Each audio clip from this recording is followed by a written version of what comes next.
हे जे सगळे जग चलला त्या हेतून महिलांचो खूप मोठो वाटो आसा आणि ज्यो जबाबदाऱ्यो जरी त्यो गृहिणी आसल्यो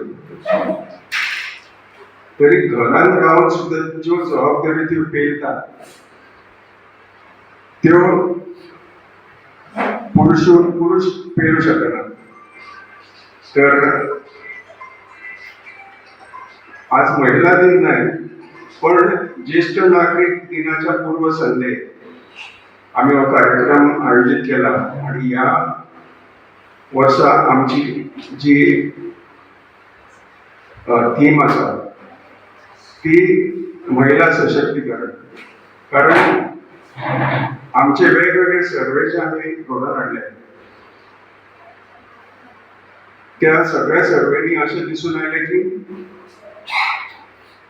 जे हेल्थ प्रॉब्लेम्स आसा किंवा अब्यूज जे छळ जातात वृद्धांचे त्या हेतून महिलांचो आकडो चड आसा।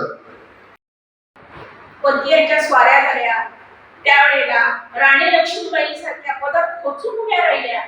असं असताना सुद्धा आज महिलांकडे दुर्लक्ष होते। पूर्वी काळापासून म्हणतात की तिच्याकडे तिला सशक्त कसं करावं हा समाजाने करण्याचा एक चांगला विषय आहे।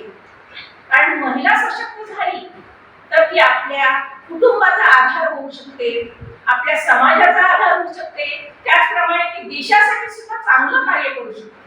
पण तिला पाठिंब्याची आज फार गरज आहे।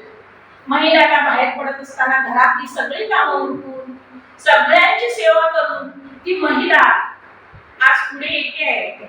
पण आम्हा सगळ्यांचं ज्येष्ठ नागरिकांमध्ये सुद्धा महिलांची हजेरी कशी अगदी हातावर मोजण्या एवढीच आहे। तिच्यासाठी काहीतरी समाजाने कार्य करण्याची फार गरज आहे।